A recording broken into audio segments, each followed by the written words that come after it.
बोलो वृंदावन बिहारी लाल की जय। सच्चिदानंद घन भगवान की जय।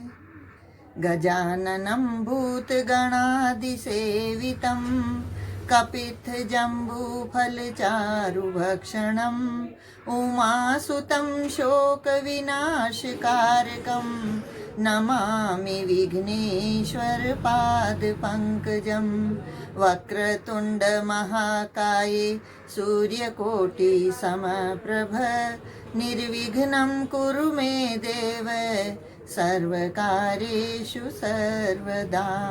सच्चिदानन्दरूपाय विश्वोत्पत्त्यादिहेतवे तापत्रय विनाशाय श्रीकृष्णाय वयं नुमः।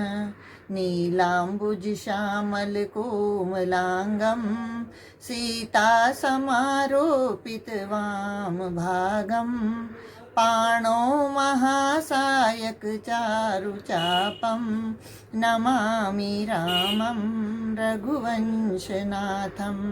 श्रीराम राम रघुनन्दन राम राम श्रीराम राम भरताग्रज राम राम श्रीराम राम रणकर्कश राम राम श्रीराम राम शरणं भव राम राम।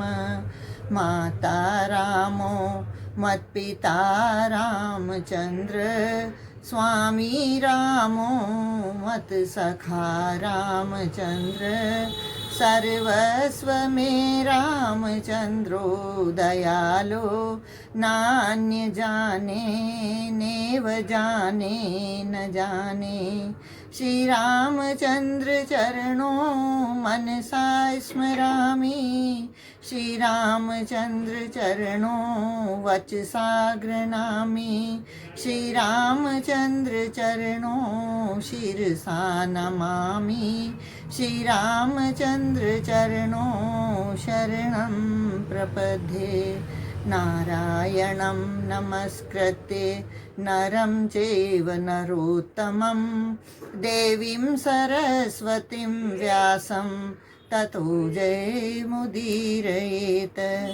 कृष्णाय वासुदेवाय हरिये परमात्मने प्रणतः क्लेशनाशाय गोविन्दाय नमो नमः।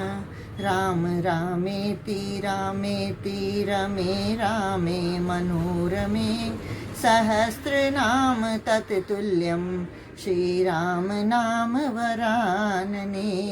यो ब्रह्माणं विदधाति पूर्वं यो वै वेदांश्च प्रहिणोति तस्मै तद्वन्ह देवमात्मबुद्धिप्रकाशं मुमुक्षुर्वे शरणमहं प्रपद्ये। ध्यानमूलं गुरुर्मूर्ति पूजामूलं गुरुर्पदं मन्त्रमूलं गुरुर्वाक्यं मोक्षमूलं गुरुर्कृपा। गुरुर्ब्रह्मा गुरुर्विष्णु गुरुर्देवो महेश्वर गुरुर्साक्षात् परब्रह्म तस्मै श्री गुरुवे नमः। त्वमेव माता च पिता त्वमेव बन्धुश्च सखा त्वमेव विद्या द्रविणं त्वमेव सर्वं मम देव देव। बोलो वृंदावन बिहारी लाल की जय। श्रीमद् भगवद गीता पर इसका विषय हम सब जाने, यह जन जन तक का विषय बने, ऐसी मेरी कामना है।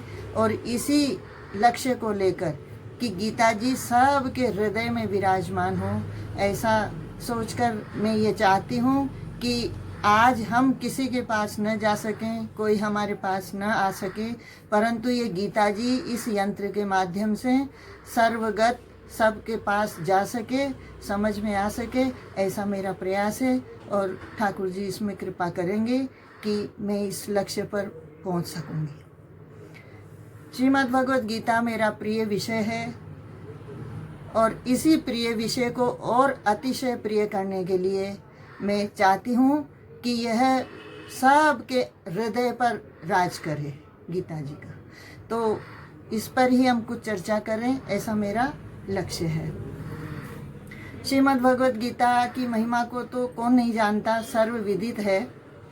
गीता जी साक्षात सच्चिदानंद घन भगवान पर ब्रह्म परमात्मा के मुखारविंद से निश्रित है और भगवान के मुखारविंद से निश्रित होने के कारण ये पतित पावनी गंगा जैसी ही अत्यंत पवित्र है और अत्यंत गुप्त से गुप्ततम रहस्यों को भगवान ने इसमें प्रकट किया है और अपने रहस्यों को स्वयं ही अपने मुख से प्रकट करके अपने प्रिय जीवों को पहुंचाने का भगवान का जो लक्ष्य है वो गीता जी के माध्यम से पूरा हुआ है। और श्रीमद् भगवत गीता जहाँ प्रकट हुई वह क्षेत्र धर्म क्षेत्र कुरुक्षेत्र है। तो वह क्षेत्र कुरुक्षेत्र रणांगण है। वहाँ का जो काल है, समय है, उसमें दोनों तरफ सेनाएं युद्ध करने के लिए तत्पर हैं, अस्त्र शस्त्र खींचे हुए हैं, घोड़े हाथी चिंगाड़ रहे हैं और एक से एक पर वार करना और मार करना जिसका लक्ष्य बना हुआ है, ऐसा वहाँ का विषय है। और उस ऐसे मार काट घृणा द्वेष एक दूसरे के रक्त के प्यासे जीवों के पास वहाँ इस विषय पर भगवान को कैसे यह प्रकट हुआ कि यह अभी का वक्त सही है और इसी वक्त पर गीता जी का प्राकट्य हो। इसलिए भगवान ने अर्जुन को लक्ष्य बनाया और अर्जुन को लक्ष्य बनाकर हम जीवों का प्रतिनिधित्व अर्जुन को दिया और भगवान ने अपने इन गोपनीय रहस्यों को हम सब जीवों के कल्याण के लिए प्रकट किया। वही श्रीमद् भगवत गीता है और इस गीता जी के इन गुप्त रहस्यों को जानने के लिए भगवान ने 18 अध्याय में उन अपने गोपनीय रहस्य, अपने गुप्त भाव और अपने आप को जनवाने का जो भगवान का लक्ष्य है, उन सब को इसमें समावेश किया है। यह गीता जी का विषय है। अब युद्ध का मैदान इसका प्राकट्य स्थली है और अर्जुन का शोक, इसका पहला अध्याय ही अर्जुन विषाद योग से है। यानी अर्जुन को जो विषाद हुआ, अत्यंत घोर विषाद है। शायद हम सब जीवों को उतना हो भी या न भी हो, परंतु अर्जुन को जो इतना घोर विषाद हो करके, अर्जुन जो इतना तेजस्वी, इतना धनुर्धारी, गांडीव पर प्रत्यंचा सदा नित्य करके सब युद्धों को जीतने वाला महाबलशाली, अर्जुन का बहुत सद्गुण है। ऐसा होते हुए भी उन्होंने अपना धैर्य खो दिया और अपने आप को इतना कमज़ोर और निराश्रय कर दिया कि अब मैं युद्ध नहीं कर सकता और मैं युद्ध नहीं जीत सकता। तो ये बात मुझे लगती है कि ये बिल्कुल अर्जुन हमारा ही प्रतिनिधित्व कर रहे हैं। हम भी जहाँ कुरुक्षेत्र युद्ध का क्षेत्र है अर्जुन का, ऐसे ही हमारा युद्ध का क्षेत्र भी हमारा परिवार, समाज, संसार, ये सब एक हमारे लिए भी सम्रांगण है। और इस युद्ध में हम जिस तरह से शोकाकुल हुए रहते हैं और शोक में ही हमारा जन्म होता है, शोक में ही जीवन होता है और शोक में ही हम मरण को प्राप्त हो जाते हैं, परंतु समाधान नहीं मिलता। तो यह श्रीमद् भगवत गीता इसी ही शोक के निवारण के लिए भगवान ने प्रकट की है। क्योंकि भगवान अपने जीवों को बहुत प्रेम करते हैं। ममेवांशो जीव लोके, ये गीता जी का ही उद्घोष है। और भगवान कहते हैं कि सब मम प्रिय, सब मम उपजाए और सबसे अधिक मनुज मोहि भाए। तो भगवान को अपने जीवों से अतिशय प्रीति है। इसलिए भगवान ने अर्जुन को माध्यम बनाकर अर्जुन का विषाद को अपना प्रसाद में प्रकट करने के लिए, बदलने के लिए यह गीता जी का विषय प्रकट किया है। अर्जुन को इतना विषाद जो पहले अध्याय में कहा, और उस अध्याय का नाम ही विषाद योग है।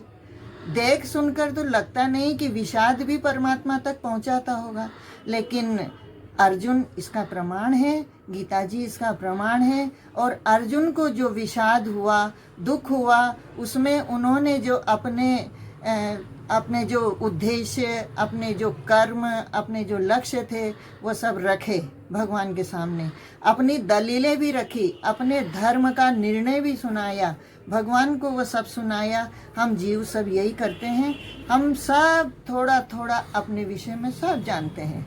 हम धर्म को भी जानते हैं, अधर्म को भी जानते हैं, क्या करना चाहिए क्या नहीं करना चाहिए, वेद शास्त्रों को भी थोड़ा बहुत ज्ञान हम सबको है, और उसी को ही पूरा पूरा मान करके। यहाँ पर एक बात बहुत ध्यान देने की है कि हमको जितना ज्ञान होता है हम उसको पूरा मान लेते हैं। तो मैं समझती हूँ कि ये हम जितना जानते हैं वो कभी पूरा हो नहीं सकता।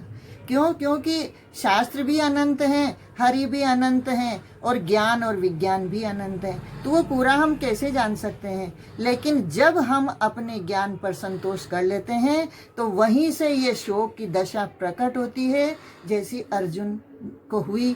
अर्जुन इनके प्रमाण हैं। तो अर्जुन ने जब ये मान लिया कि हम इनको मारेंगे, ये मेरे हैं, हमारे कुटुंबीजन हैं, इनको मारने से हमको पाप लगेगा, यह सब धर्म की दलीलें अर्जुन दे रहे हैं। और इस पाप के करने वाले कर्ता हम बनेंगे और फिर उसका फल भी हम ही को भोगना पड़ेगा। ये सब अर्जुन की दलीलें हैं और यही शोक का कारण है। यही हमारा अपना छोटा सा ज्ञान है जिसको लेकर हम हमारे निश्चय करते हैं, और कई बार हम हमारे ही निश्चय से पतन को प्राप्त हो जाते हैं। तो ये शास्त्र की आवश्यकता भी इसलिए जरूरी हो जाती है कि हम शास्त्र को लेकर के हम हमारे जो निश्चय हैं, जो हमारे धर्म का अधर्म का जो निश्चय है, उसको हम क्लियर कर सकें कि वास्तव में जो मैं हूँ, जो मैं कर रहा हूँ या जो मैं चाहता हूँ वह ठीक है या नहीं। तो ऐसा होने पर अर्जुन यहाँ प्रमाण है। अर्जुन को ये लगा, तो अर्जुन को देख करके ही भगवान ने हम जीवों का प्रतिनिधित्व दिया, और हमारे लिए, हम आज के कलयुगी जीवों के लिए जो अत्यंत विषादग्रस्त हैं, उनके लिए यह गीता जी विशेष करके बड़ी उपयोगी है। और इस उपयोग को जितना जितना हम ले सकते हैं काम में, ये हमारे काम में आएगी। मैं समझती हूँ अर्जुन ने तो शायद पूरी 18 अध्याय भगवान ने सुनाया और उन्होंने पूरी ग्रहण कर ली, तो उनको शायद लाभ मिला, इसलिए उन्होंने कह दिया कि नष्टो मोह स्मृति लब्ध्वा। उनका ये रिजल्ट था, परिणाम था। और हो सकता है हमको इतना सब कुछ याद न रहे, श्रवण में न रह सके, मनन में न रह सके, चिंतन में न आ सके, पर मैं समझती हूँ कि इतना भी कोई अपेक्षित नहीं है। जितना भी हमको इसका ग्रहण हो जाए वह हमारे कल्याण के लिए पर्याप्त है। ऐसा मेरा गुरु कृपा से आज तक का अनुभव है। इसको मैं मेरे पूरे अनुभवात्मक निश्चय से कह सकती हूँ। तो जितना हम, क्योंकि गीता जी में एक एक विषय कल्याणकारी है, यह गीता जी की विशिष्ट महिमा है। कलेवर में छोटा सा ग्रंथ है 700 श्लोक का, और पात्र भी इसके बहुत कम है। एक धृतराष्ट्र पात्र है जो प्रथम श्लोक बोल करके मौन हो गए, और अर्जुन और भगवान का संवाद है वह मुख्य है। 2 पात्र वो हैं, और एक पात्र और संजय इनमें है। संजय इन दोनों के बीच की एक कड़ी है जो भगवान की वार्ता को धृतराष्ट्र तक पहुंचा रहे हैं। भगवान और अर्जुन की वार्ता को धृतराष्ट्र तक पहुंचा रहे हैं, और जो पहुंचा रहे हैं वहां तक धृतराष्ट्र तो शायद उसको नहीं पकड़ सके, नहीं समझ पाए, लेकिन संजय को वह पूरी की पूरी चर्चा प्रत्यक्ष अप्रत्यक्ष, परोक्ष अपरोक्ष सब रूप से प्राप्त हुई। और इसका यही परिणाम है कि अर्जुन को शोक हो जाने पर भी संजय को शोक नहीं हुआ, और संजय अंत तक गीता जी सुनकर रोमांचित, रोमहर्षित होते रहे। पहला अध्याय गीता जी का विषाद योग है, यानी पहला अध्याय अगर हमको विषाद हो जाए, हम अगर दुखी हैं, तो अभी हमारे पास संभावनाएं हैं कि हम भगवान को प्राप्त कर सकते हैं। ये बहुत महत्वपूर्ण विषय है। दुखी आदमी को संसार में कोई पसंद नहीं करता, और दुख की चर्चा उसकी कोई सुनना भी नहीं चाहता। और उसका समाधान भी कोई करना नहीं चाहता। लेकिन भगवान के पास वो कला है, भगवान के पास वह आनंद स्वरूप है कि अपने जीवों को वही स्वरूप जनवा करके वह अपने तुल्य बना देते हैं और जीवों के विषाद को नष्ट करके उसको आनंद स्वरूप बना देते हैं। ये गीता जी का मुख्य विषय है, यानी विषाद से आह्लाद की ओर चल रहे हैं, ये गीता जी का विषय है। तो अगर हमको दुख हुआ है, देखो बात भी ये है कि दुख में भगवान ज़्यादा याद आते हैं। दुख में सुमिरन सब करे, सुख में करे न कोई, जो सुख में सुमिरन करे तो दुख काहे कोई। हमको जब विपत्ति आती है, दुख आता है, तो हमको भगवान की याद आती है। इसलिए दुख भी इतना बुरा नहीं है। इसलिए ये जो अध्याय का नामकरण है अर्जुन विषाद योग, ये विषाद से ही परमात्मा से योग हुआ है। ये एक उत्तम विषय है। अगर हम दुखी हैं और उस दुख में हमको परमात्मा याद आ गए और हमने हमारे दुख का निवारण करने के लिए परमात्मा का चयन किया है, तो हमारा दुख सर्वदा सर्वदा सदैव के लिए नष्ट होगा, इसमें कोई संशय नहीं है। और अगर दुख में हमको भगवान याद न आकर के हम संसार से सुख की कामना करेंगे, तो हम आज तक जिस तरह पतन में जाते जा रहे हैं उसी तरह से हमारा पतन होता चला जाएगा। हमको न कल्याण मिलेगा और न हमको हमारे दुखों की निवृत्ति हो सकेगी। इसलिए हमको चाहिए कि दुख में परमात्मा याद आ जाए कि अर्जुन को आ गए। और अर्जुन ने भगवान को पहले अध्याय में सिर्फ अर्जुन बोले हैं। दुख में आदमी बोलता बहुत है। जब वह दुखी होकर के अपने दुखों का वर्णन करता है तो उसको लगता है कि मेरे समान और किसी को दुख नहीं है, और इसमें वह और सब कुछ भूल जाता है, किसी की सुनना भी भूल जाता है, बस अपनी कहे चले जाता है। परंतु परमात्मा तो सर्वज्ञ हैं और सब कलाओं में निपुण हैं। वह जानते हैं कि अभी जितना दुख इसको है, जब ये बोल लेगा तो इसका सारा दुख वाक्यों के माध्यम से बाहर निकल जाएगा, शब्दों के माध्यम से बाहर आ जाएगा। और फिर जब मैं अपने शब्द इसमें परोसूंगा तो ये खाली होने पर मेरे शब्दों को ग्रहण कर सकेगा। इसलिए भगवान पहले अध्याय में तो चुप रहे, लेकिन बहुत सारी दलीलें जब अर्जुन की सुनी कि हम धर्म को जानते हुए भी अधर्म कर रहे हैं और इस अधर्म से, इनको मारने से हमारा सारा कुल नष्ट हो जाएगा और कुल को नष्ट करने का पाप हमको लगेगा, उससे स्त्रियां दूषित हो जाएंगी, वर्ण संकरता प्राप्त होगी।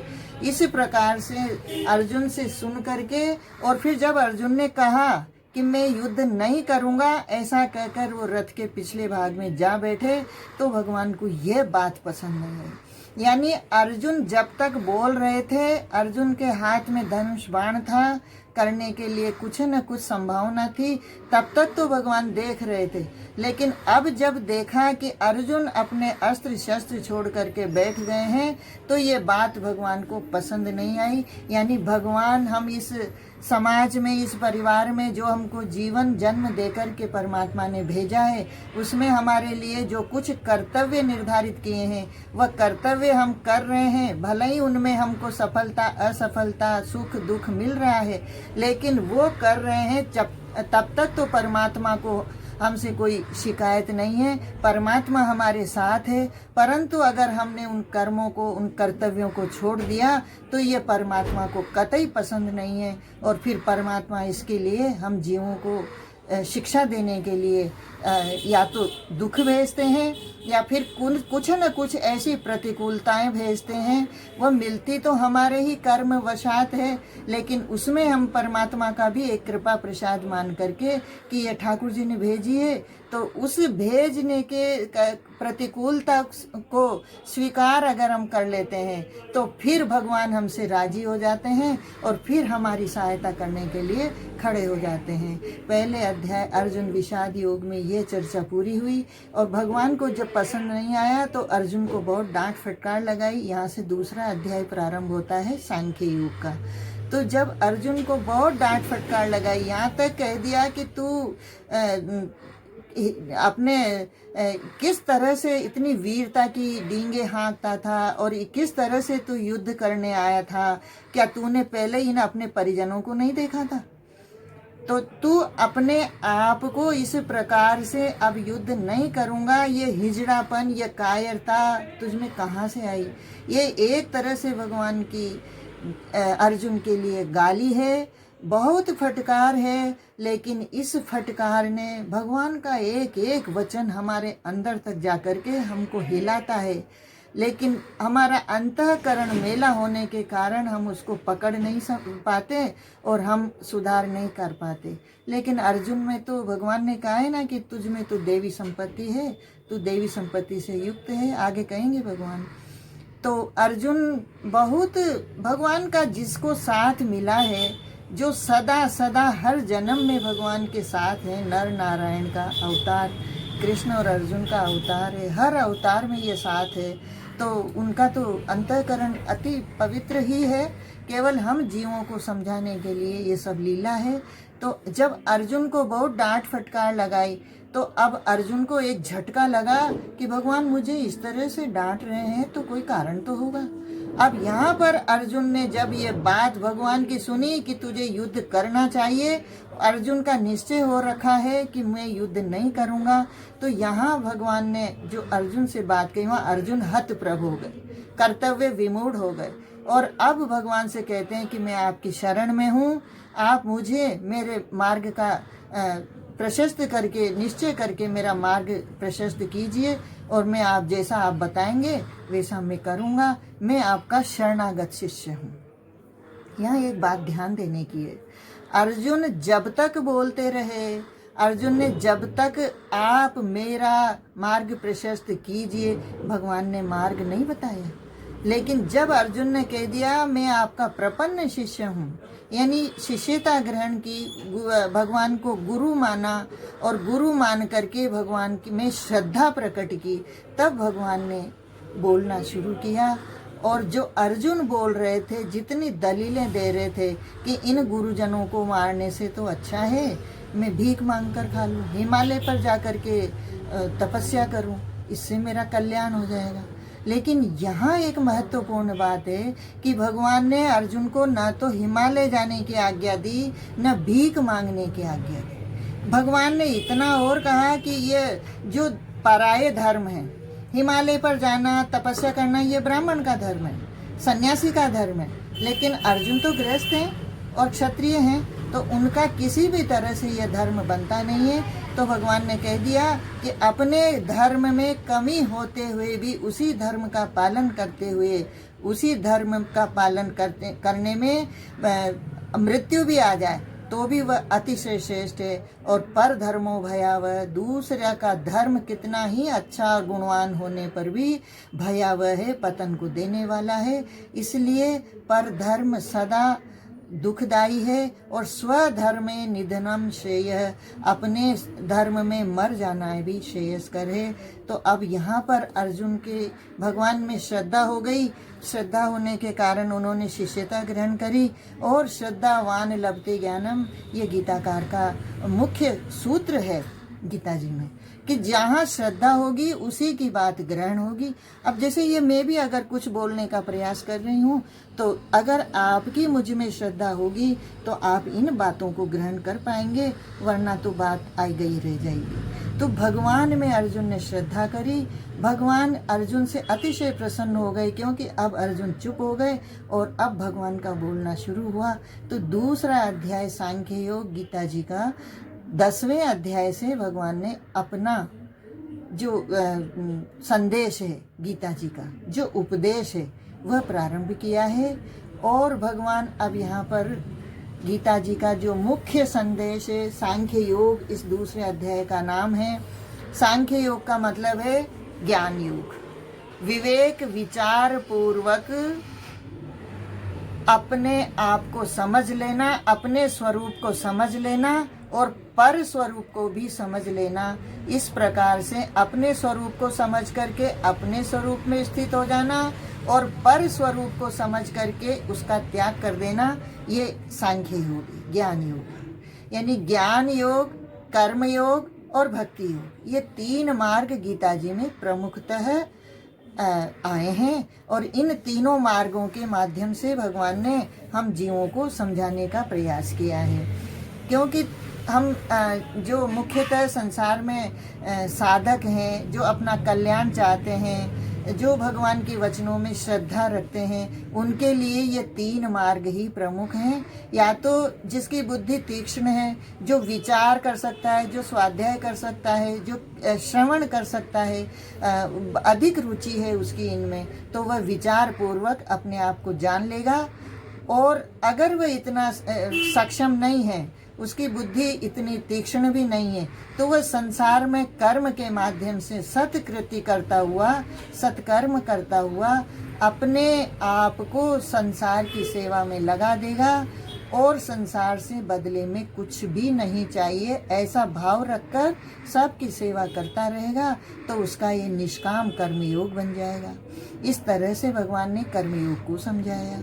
और तीसरा मार्ग है भक्ति योग, कि भक्ति योग में हमको श्रद्धा की विशेष आवश्यकता है। किसी में हम नहीं जानते, परंतु जो जानता है उसमें श्रद्धा करके और उसको समर्पित होकर के उसमें हमने हमारी मन बुद्धि उसमें लगा करके और उसकी मन बुद्धि के माध्यम से हम अपना कल्याण कर लें, यह समर्पण का मार्ग है और यही भक्ति योग है। तो दूसरा अध्याय सांख्य योग का है। इसमें भगवान ने सर्वप्रथम देह और देही का विवेक बताया है। देह और देही भगवान ने कहा है। शुरुआत जहाँ से हुई है, बड़ा आनंद लगता है, बड़ा भगवान को देख करके बड़ी प्रसन्नता होती है कि भगवान बिल्कुल अर्जुन के लिए नहीं, अर्जुन के लिए बोलते तो शायद उनको आत्मा परमात्मा के शब्द प्रयोग करते, लेकिन भगवान ने माध्यम अर्जुन को बनाया है। पर लगता है कि हम कलयुगी जीवों के लिए ही परमात्मा का ये प्रवचन, ये संदेश प्रकट हुआ है। तो भगवान ने देह और देही से शुरुआत की कि देह कौन है, देही कौन है। तो देह ये शरीर है हमारा और देही इसके अंदर रहने वाला जीव है। तो भगवान ने इन दोनों का अंतर करते हुए बताया कि देह तो सदा नहीं रहती, देह पहले नहीं थी, यहाँ आकर मिली है, थोड़े दिन रहेगी और बाद में फिर अंत हो जाएगा। लेकिन इसके अंदर रहने वाला जो देही है, जीवात्मा, वो सदा रहता है और उस जीवात्मा का स्वरूप है नैनम छिन्दन्ति शस्त्राणि नैनम दहति पावक न चैनम क्लेदयन्त्यापो न शोषयति मारुतः। तो ये जो पंचभूतों से जिनका मरना नहीं होता, जिनका कटना पिटना नहीं होता, जिनका नाश नहीं होता, वह देही शब्द से संबोधित किया है। यानी जीवात्मा का स्वरूप देही है, वह कभी मरता नहीं है, शरीर कभी रहता नहीं है, शरीर का सदा विनाश होता है। शरीर के लिए बताया कि पहले इसकी कौमार अवस्था आई, फिर युवा अवस्था आई, फिर वृद्धावस्था आएगी, फिर अंत में ये क्षय को प्राप्त हो जाएगा। यानी शरीर नित्य विकारी है और देही जीवात्मा अविकारी है, उसमें इस तरह का शरीर जैसा विकार नहीं है। तो एक भगवान ने 15वें अध्याय में इसको क्षर और अक्षर भी कहा है, लेकिन यहाँ पर जो शुरुआत भगवान ने करी है वो बड़ी सुंदर लगता है कि भगवान बिल्कुल हमारे ही स्तर से आकर के, धरातल पर आकर, हमारे ही तल पर आकर के हम जीवों को समझाने का प्रयास कर रहे हैं। तो भगवान कह रहे हैं कि यह देह तू है, यह तो तुझे बार बार मिलता रहेगा, इसलिए देह की ज़्यादा चिंता नहीं करना। और इसमें रहने वाला जो देही है वह सदा सर्वदा रहता है और वही आता जाता है। इसके लिए भगवान ने बहुत विस्तार किया है। आत्मा अनात्मा का भी यहाँ पर नाम लिया है, लेकिन शरीर और शरीरी के माध्यम से ये बात बता दी कि शरीर तो कभी हो नहीं सकता और हम शरीर को ही अपना मैं मान करके और शरीर में ही सारा समय इसके पोषण में, इसके रक्षण में और इसको सजाने संवारने में जो हम लगा देते हैं, वह हमारा परिश्रम सारा व्यर्थ जाता है और उस परिश्रम से हमको भोग पतन ही मिलता है, उसमें हमारा कल्याण कभी हो नहीं सकता। और इसलिए भगवान कह रहे हैं कि तू इसके अंदर रहने वाला जीव है, वो जीव ही आता जाता है। लेकिन जीव आता जाता है तो हम ये आते जाते भी कब तक रहेंगे? आना जाना ऐसा हमारा चलता रहेगा। एक छोटा सा इसका मैं इसको विस्तार करूं कि जीव हमारे शरीर में ये 25 तत्व हैं। 4 अंतःकरण है, मन बुद्धि चित्त अहंकार। 5 ज्ञानेंद्रियां हैं, नाक, जीभ, आँख, कान और त्वचा। ये 5 ज्ञानेंद्रियां हैं और 5 कर्मेंद्रियां हैं। तो ये 5 का हाथ, पैर, जीवा, वाणी, वाक और गुदा, उपस्थ, ये 5 कर्मेंद्रियां हैं। तो इन 5 ज्ञानेंद्रियां, 5 कर्मेंद्रियां और 4 अंतःकरण 14 और इसमें प्लस है 5 प्राण। ये ऐसा करके जीव का स्वरूप बनता है। यानी ये जीव है, देही है, इस देह को चलाने वाला, इस देह में रहने वाला। और ये देह पंचभूतों से मिला हुआ है। पंचभूत हैं पृथ्वी, जल, वायु, अग्नि, आकाश। तो ये 5 इन तत्वों से मिलकर के देह बना है। इसके अंदर ये 24 तत्व वाला जीव रहता है। और ये जीव इससे अतिशय श्रेष्ठ होते हुए भी इस पर भी जो इसको जो चेतना मिली हुई है वह 25वें तत्व की है, जो भगवान आत्मा चेतन स्वयं की है, जिनको परमात्मा हम कहते हैं। तो वह चेतना जब तक इसको न मिले ये निष्क्रिय है, ये कुछ कर नहीं सकता। और जब वह चेतना इसमें होती है तभी इस शरीर को लेकर के सारे भोगों को भोगा करता है। और ये जो जो भोगों की कामना है, इच्छा है, वासना है, संस्कार हैं, ये सब इस जीव में ही रहते हैं। और ये जीव इस नए नए शरीरों को लेकर के उनसे ग्रहण करता है, अपनी कामनाओं की पूर्ति करता है और उन कामनाओं की पूर्ति के लिए नए संस्कार भी इकट्ठा करता रहता है। और इस प्रकार से वह इस एक मनुष्य जीवन में मिले हुए मनुष्य जीवन में कर्म करता हुआ कई संस्कार लेकर के चला जाता है। फिर उन संस्कारों के माध्यम से उसका वापस जन्म होता है। उसे उन्हीं कामना वासनाओं की इच्छाओं के कारण अलग अलग शरीर मिलते हैं। उनको भोगता हुआ उन संस्कारों को के माध्यम से और अपने कर्मों के माध्यम से अनेक अनेक योनियों में जाता हुआ वह इस प्रकार से बार बार जन्म मरण को प्राप्त होता है। इसमें उसको नाना भांति के सुख दुख सब देखने पड़ते हैं। परंतु जब अगर ये एक इच्छा प्रकट हो जाए कि क्या ये क्रम सदा चलता रहेगा, क्या ये क्रम कभी छूट सकता है, ये अगर प्रश्न जीव के मन में आ जाए तो हम इस जीव के आवागमन के बंधन से मुक्त हो सकते हैं। और इसकी मुक्ति के लिए इस जीव के इन सुख दुखों से, आवागमन से, जन्म मरण से छुटकारा के लिए ही भगवान ने ये गीता जी का संदेश कहा है। और इसमें अर्जुन को बताया कि यह देह तो सदा रहने वाली है ही नहीं, रह सकती भी नहीं है, तो इस देह का तो शोक ही क्या करना। और इसमें रहने वाला जो जीव है वह यहाँ के शस्त्र अस्त्रों से कभी मरता ही नहीं है, तो उसका भी शोक क्या करना। जो सदा रहने वाला है उसका शोक भी नहीं, जो कभी रहने वाला नहीं है उसका शोक भी नहीं, तो फिर शोक किसके लिए है। यानी शोक को निर्मूल बता दिया कि शोक करने का तो कोई औचित्य ही नहीं है। और जिसका जन्म हुआ है उसकी मृत्यु अवश्यंभावी है, अवश्य होगी। और जिसकी मृत्यु हो गई उसका जन्म भी अवश्य होगा, तो फिर किसके लिए शोक करे। तो भगवान ने पहले तो डांट फटकार भी लगाई, लेकिन हंसते हुए इस तरह से सरलतम करते हुए खेल खेल में जैसे कोई किसी को कोई गूढ़ रहस्य समझा देता है, ऐसे ही भगवान ने गीता जी का प्राकट्य करके और सरलतम भाषा में सहजता से अर्जुन को ये सारा विषय कहा। और अर्जुन के माध्यम से ये हमको मिला, तो आज हम कृतकृत्य हैं, आज हम परमात्मा के प्रति समर्पित हैं कि आज अगर अर्जुन को ये संदेश कुरुक्षेत्र में भगवान के द्वारा न मिला होता तो हम इसको पाने के योग्य, इसको पाने के कैसे हम संभव कर पाते, इसको कहाँ से ले पाते हम।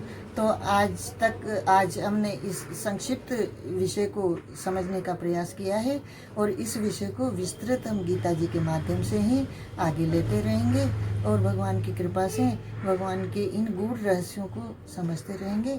आज के लिए इतना ही। वाणी को विराम।